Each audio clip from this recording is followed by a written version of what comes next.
বৈষম্য বিরোধী ছাত্র আন্দোলনের ডাকা কমপ্লিট শাটডাউনের দ্বিতীয় দিনে বাংলাদেশের রাজধানী ঢাকায় বিভিন্ন এলাকায় আইন শৃঙ্খলা বাহিনীর সাথে বিক্ষোভকারীদের থেমে থেমে সংঘর্ষ চলছে।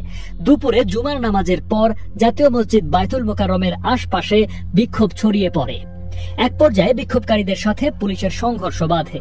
এ সময় টিয়ার শেল, সাউন্ড গ্রেনেড ও গুলি ছুড়তে দেখা যায় পুলিশকে।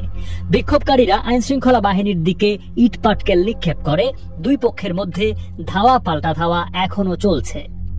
নয়াপল্টনে বিএনপি অফিসের সামনে থেকে কিছু বিক্ষোভকারী এগোনোর চেষ্টা করলে পুলিশ তাদের প্রতিহত করে। কাকরাইল ও শান্তিনগর মোড়েও থেমে থেমে সংঘর্ষ চলছে। এর আগে কোটা বিরোধী আন্দোলন ও সহিংসতায় শুক্রবার সকাল থেকেই ঢাকা উত্তপ্ত হয়ে ওঠে। সহিংসতা ছড়িয়ে পড়ে বিভিন্ন এলাকায়।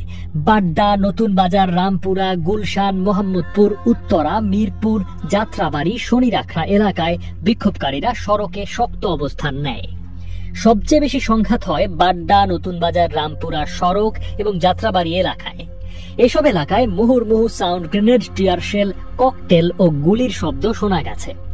পরিস্থিতি নিয়ন্ত্রণে আনার জন্য নতুন বাজার এলাকায় পুলিশকে গুলি করতে দেখা গেছে। সংঘর্ষের তীব্রতা এত বেশি ছিল যে পুলিশ এক পর্যায়ে পিছে হটে যায়। এসব এলাকায় হতাহতদের আশেপাশের বিভিন্ন হাসপাতালে নিয়ে যাওয়া হয়। মগবাজারের কমিউনিটি মেডিকেল কলেজ হাসপাতালে গিয়ে দেখা যায় সকাল থেকে সংঘর্ষে আহত হয়ে অন্তত 70 জন সেখানে চিকিৎসা নিতে এসেছেন বলে জরুরি বিভাগের নথিতে উল্লেখ আছে। এর অধিকাংশই গুলিবিদ্ধ বলে জানিয়েছেন একজন কর্তব্যরত চিকিৎসক।